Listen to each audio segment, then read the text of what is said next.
So thanks very much. I'm Shaul, and this ostentatious title is not the title of my talk, because I don't claim to know how anybody should prepare a talk. I can only talk about my thing not working. I can only talk about my own experience in preparing talks.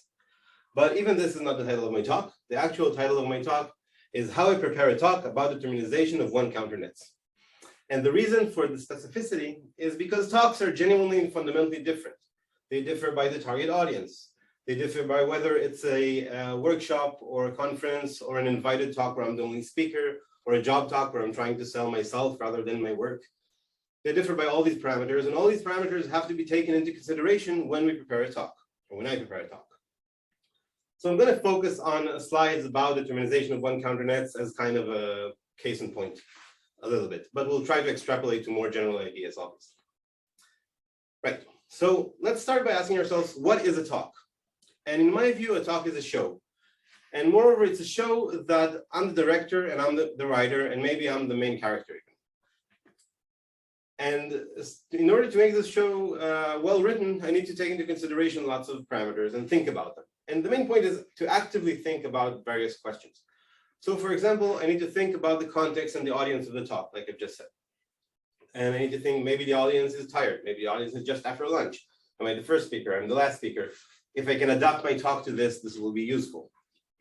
I need to think about what I want to achieve in the talk.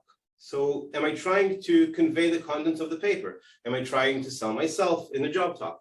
Am I trying to sell some idea? Am I trying to sell a grant application? What am I trying to do? Am I trying to just teach a concept that I'm well familiar with? And once I know that, how do I achieve this? How do I give the talk? How do I plan the slides? All that. So in order to give a good talk, I need to plan the presentation very carefully. I need to practice it a lot. I need to rehearse it a lot. I need to make sure it flows and it has conviction. So I don't know if you can feel all the conviction I have, but the conviction I have in this talk is not because this is coming off the top of my head. It's because I had a script. I've written down every single word I'm going to say, and I practiced it and practiced it, and then I forgot it.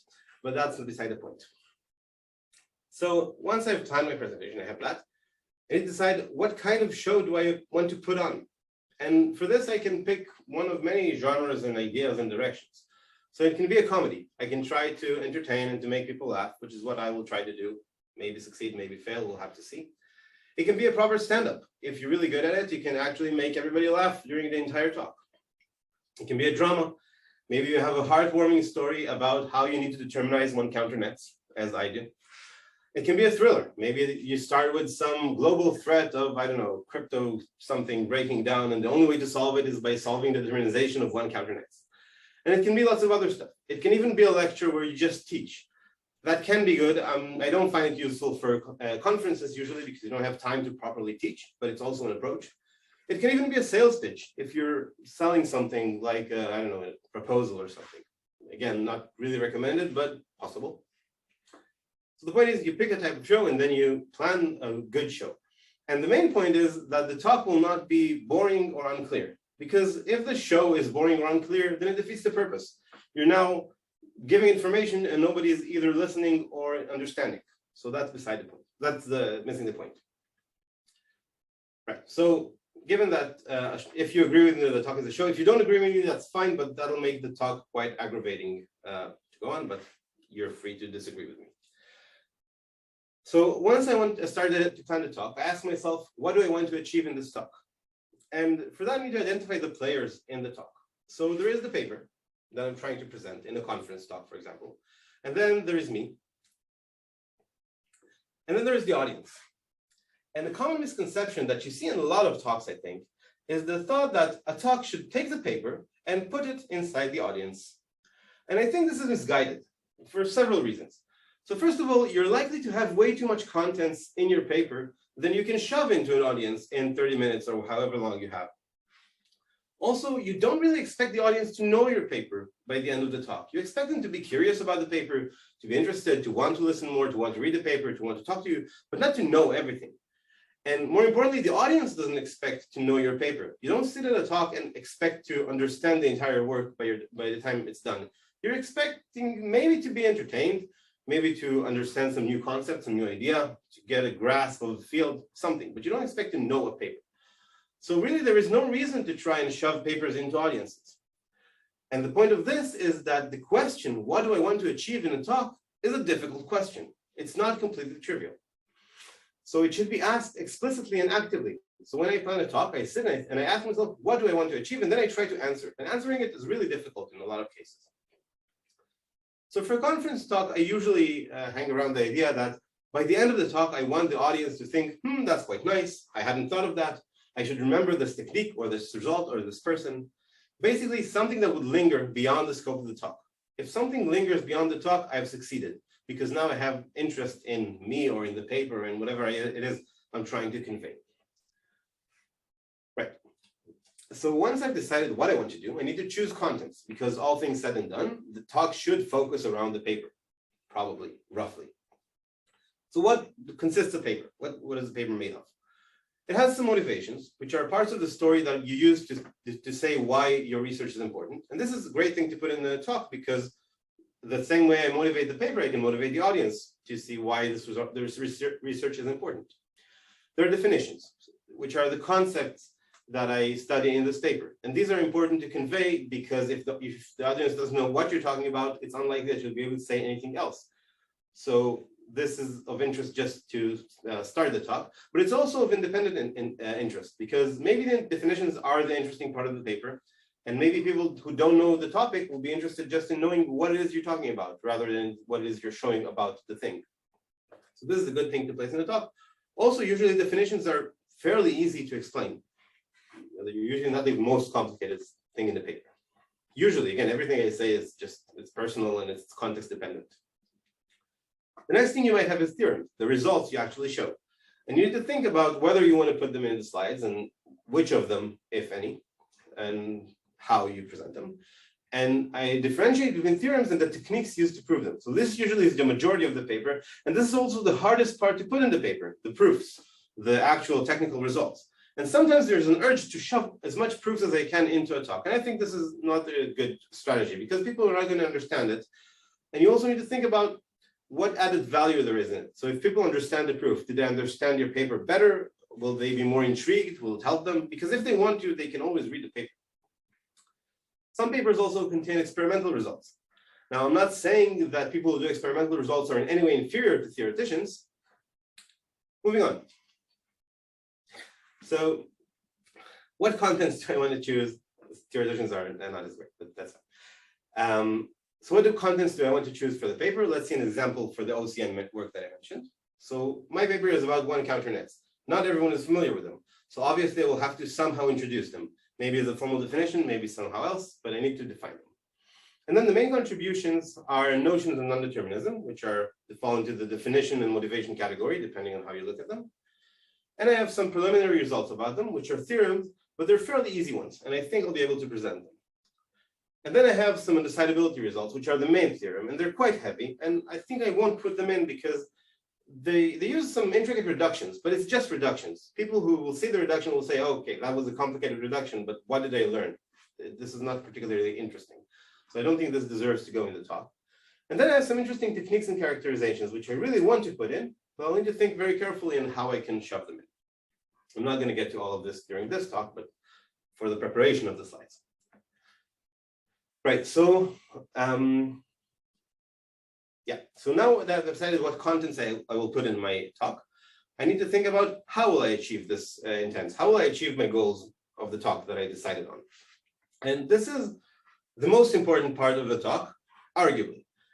So when you see slides about how to prepare a talk, usually the focus is how to present, how to prepare the slides. Use colors, move around, do stuff with your hands, vary your tone, be funny, do all of that. This is all very, very important in order to present a good talk, obviously. But there is also a lot of room for picking the contents. And I think it is kind of true that a good presentation can compensate for poorly chosen contents. If you're a really, really good speaker, you can sell ice to Eskimos. It's possible, but it shouldn't. There is no reason to compensate for poorly chosen contents because you're choosing the contents. So choose your contents well before planning a good talk. Right, so I've raised a lot of questions and I said a lot of meta stuff that has no concreteness yet. Let's see some concrete example on how I prepare slides. So imagine that I haven't said anything yet. Hello, I'm Shaul. This is my first slide about one-counter nets. This is red thing. And this is her friend Blue Thing. And Red Thing and Blue Thing run a fruit stall. They're fruit merchants. And the way they sell and buy fruit is the following. Red Thing, when she sees a cherry, she will pay 1 coin, so she gets -1 for a cherry. When she sees a banana, she will sell it for 1 coin, so she gets +1 for banana. And avocados are free. You can give and take avocados as you please. The strategy of Blue Thing is again to buy cherries for 1 coin. Bananas are free, and avocados sell for 1 coin. So they have these two different methods of buying and selling fruit. And their merchant strategy is this. Every morning, there is a queue of people coming to the things, asking to buy and sell fruit, to make fruit transactions. And if either Blue Thing or Red Thing can handle independently this entire queue of people and their transactions, then this is a good day for business. If they can't, this is a bad day. So obviously this motivation comes not from things and fruit, it comes from non-determinism. So these two things represent two non-deterministic runs of a system that has a counter, and that counter cannot become 0. But we're going back to fruit, and we're going to stay with fruit, so don't worry. So the idea is that the things start with a certain number of coins each morning, and while they're doing their transactions, they're not allowed the number of coins to go below 0. So as long as they can keep on doing the transactions without the number of coins ever going below 0, they're good. And if one of them can handle the queue, then they're safe. It's been a good day. So they're selling their fruit, and then one day Blue Thing asks for a day off to do some stuff.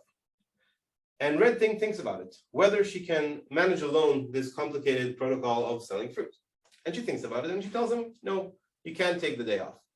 And the reason is that in order for Red to do alone this thing, i.e. deterministically, she has to guess in advance whether she needs to sell avocados or sell bananas, because they need to keep the number of coins above 0 at all times.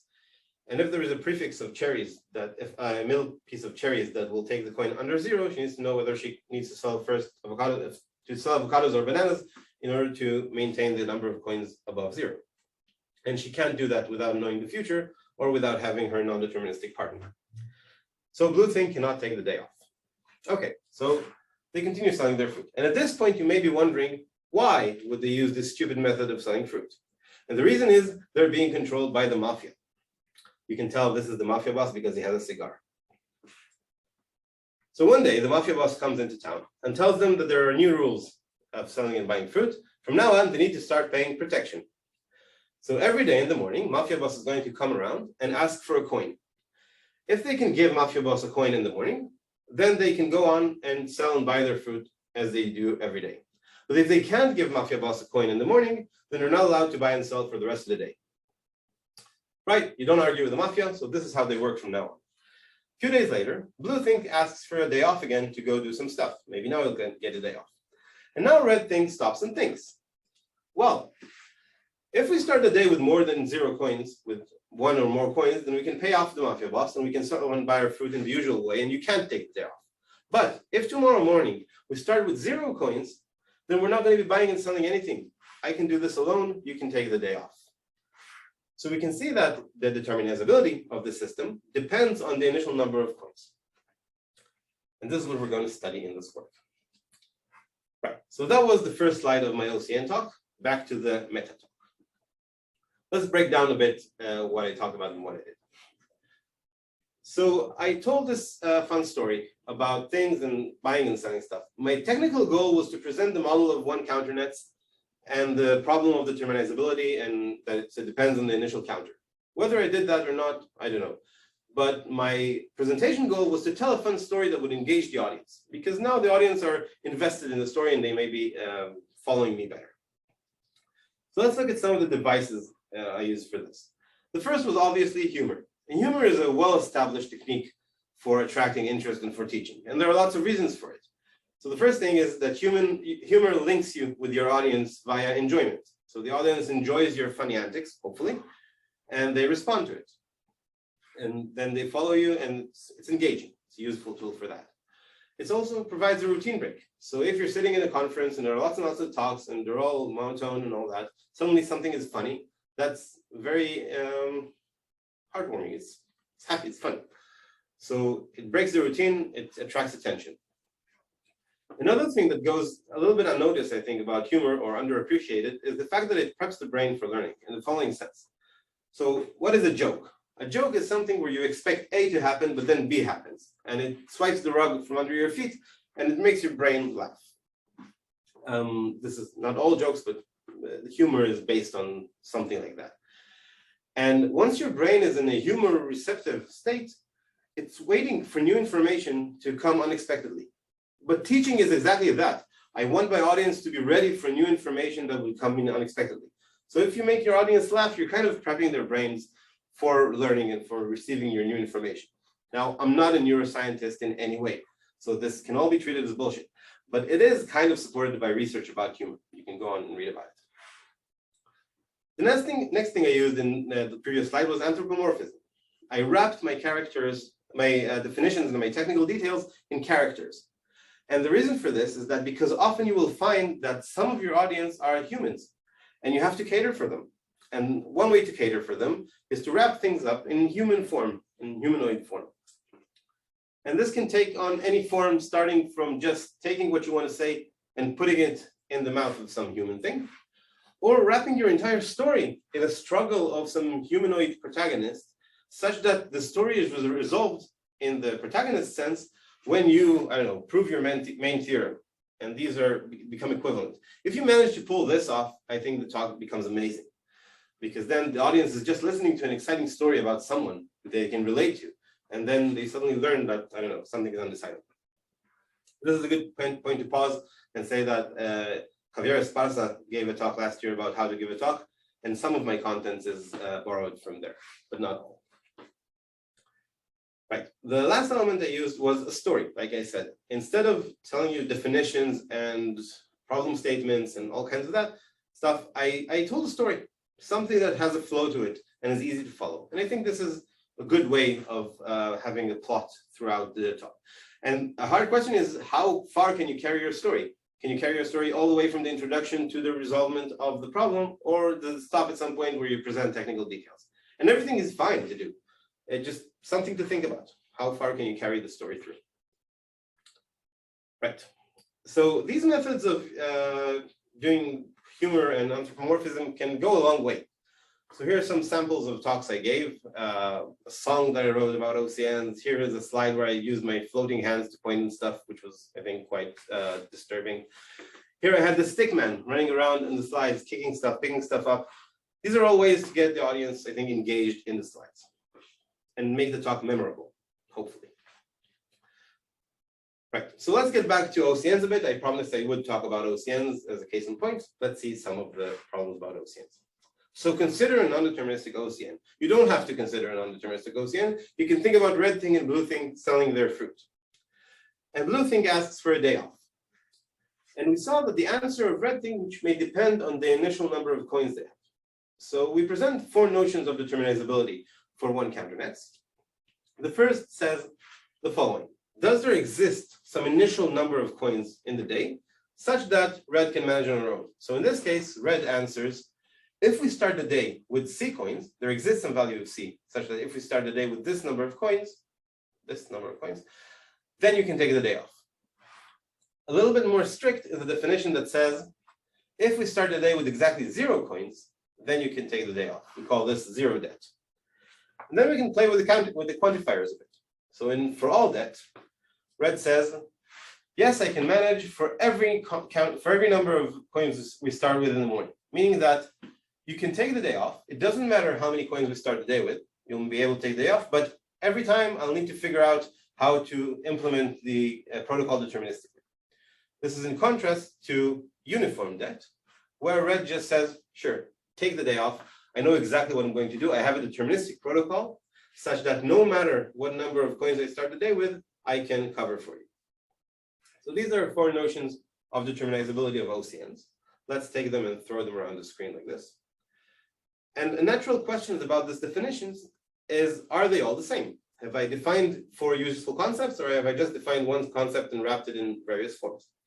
So we already know that these are not the same concept, because we saw that because of the help of the mafia, in this case, where the mafia boss asks for a token in the morning, this is determinizable if they start the day with 0 coins, but it's not determinizable for every number of coins. If they start the day with more than 1 coin, with more than 0 coins, then this is non-determinizable.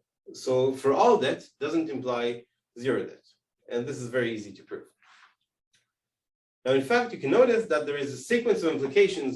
Because these definitions vary by their strictness, we can actually show that if something is uniform debt, if there is a single deterministic protocol that works for all initial numbers, all initial coin amounts, then this also shows that the system works for all initial counter amounts with different deterministic systems.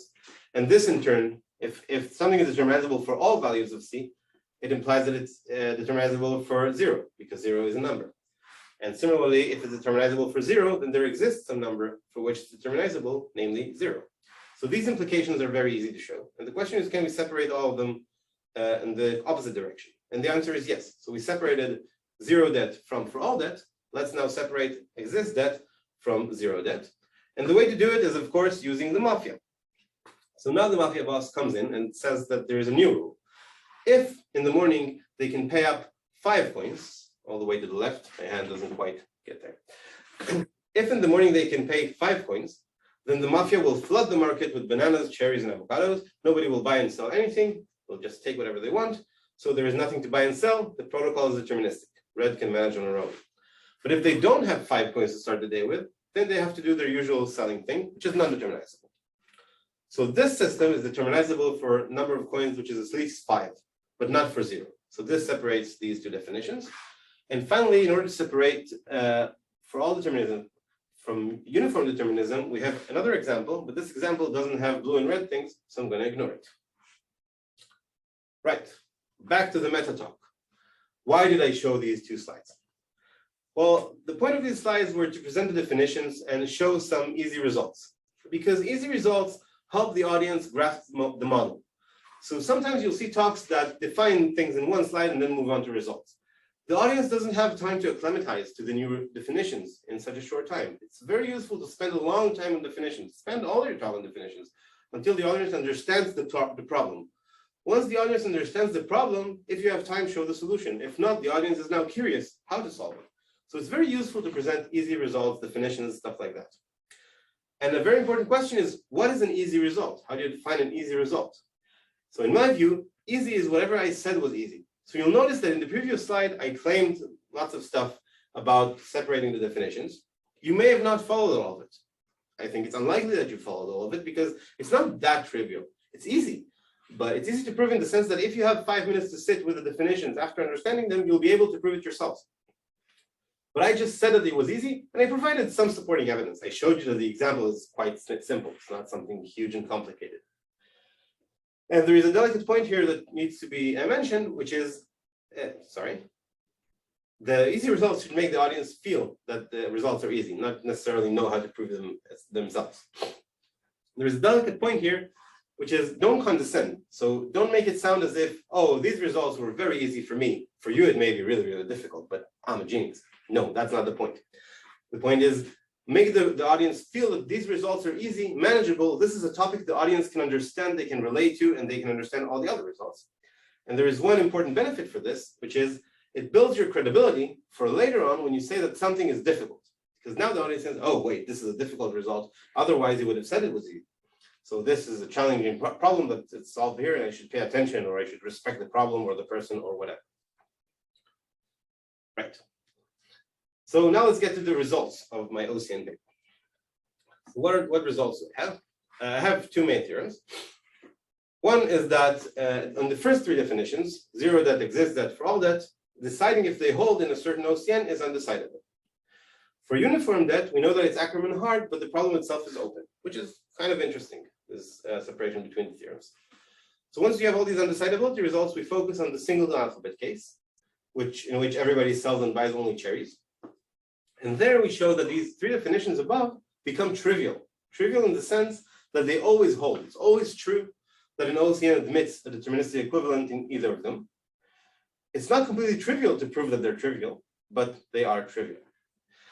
And finally, this uniform debt becomes decidable for this case. We have this huge complexity gap, but the problem itself is decidable. Now, apart from showing the result, one important thing I want to mention in this slide is the movement. you see that we have a fixed slide here. Nothing moves in the slide. And if I shuffle onto the side here, this is a boring slide, which is the reason why I stand around and I move a lot and I do stuff with my hands to attract attention. Once you have a fixed slide, the attention of the audience immediately shifts to whatever it is that's moving around, like children. Right. So let's discuss showing results. Is it useful to show results? Is it beneficial? Does it provide anything? It has pros and cons like anything else. So the immediate pro is that it shows the big picture. The audience now has a good view of what my results are, and they can roughly get a gauge of the paper just from that slide, which is a good thing, I think. A con of that is that if you're doing a story, if your entire slides revolve around the protagonist and their struggle, you've just spoiled the ending, because they just said, oh, yeah, this is decidable, and the blue thing will get his day off and everything is ruined. So I've spoiled the ending. Having said that, in order to wrap your slides in a single flowing story, you need to really, really prepare your slides well. And this is really, really hard to do. So the chances are that you're actually spoiling the ending are fairly small. If you're just excitedly talking and trying to surprise the audience by the results, it usually fails in my experience. So I've tried many times to keep the actual result till the end and try to help the audience discover the importance of the result or the result itself or the proof of the result. It just fails miserably. You'll just see people staring at you blankly, not interested in whether the problem is decidable or not decidable. So now you haven't spoiled anything, you're just taught. So as a contrapoint to spoiling the ending, I will say that having a result slide provides some anchor. So if the audience has lost you in the previous proof or technical part, now it's a good place to come back and say, oh, we just proved this. Now we're moving on to something else. You can start paying attention now. And there are lots of other points, of course. Other cons, other pros, which are context specific. So look at your slides and think, what are the pros, what are the cons? This is the whole vibe of the talk. Think about stuff. Good. So I said that exists, that is undecidable. And this is a theorem, so let's prove the theorem. Well, no. Why not? Well, why should I present a proof? Why would I put the audience through a proof? What purpose would it serve? Would the audience like the paper better or be more interested in the paper if they see the proof? In my experience, not really. Proofs are tedious, they're long, they're technical, they have lots of parts. It's something that in a slide is really, really hard to follow. So there may be some important idea in the proof. If there is an idea in the proof, distill it. Take this idea and wrap it in something else, not in the proof of the theorem. Just explain the idea on its own as an important thing, and then the audience will follow. But just saying a proof of a theorem is exhausting. So I don't think this is a useful tool, but in my experience, proofs really drive the audience away. Another point I want to make using this slide is the use of memes as a tool. I think memes by now have become a language to a lot of us, in the sense that when I put this nope meme here, it's more nopey than a regular nope would be. It provokes more emotions. And I think this is useful. So it's useful in moderation. Don't make your slides the front page of 9gag, but use it. I think it's a very nice tool and can provide lots of complicated ideas in very succinct ways. And it's also kind of fun if you like this sort of stuff. If you don't know what memes are, then I don't know, move on to the 21st century. Right, so how to wrap up. We've done all our slides. I'm not wrapping up yet. This is just how to wrap up. So when I wrap up, I have 3 parts to the slide. Usually I start by presenting the main points of the talk so far. So I had 4 definitions of the determinizability. Most definitions need undecidability. There is 1 open case, and for single alphabet, we also have results. Most definitions always hold, they're trivial, and there's 1 decidable case. This thing are reminders to invite questions, because if there is a discussion after the talk, then it's been a good talk, people are interested, this will linger on, and I've succeeded in my goal. The next part is future research. So I want to solve the open problem, I want to tighten the complexity. The point of this, usually for me, is to acknowledge gaps, to disarm hostile questions, such as, oh, you didn't think of that, why didn't you treat this case? These kind of questions that sometimes arise. Let's disarm all of them and say, yeah, I know these are all gaps.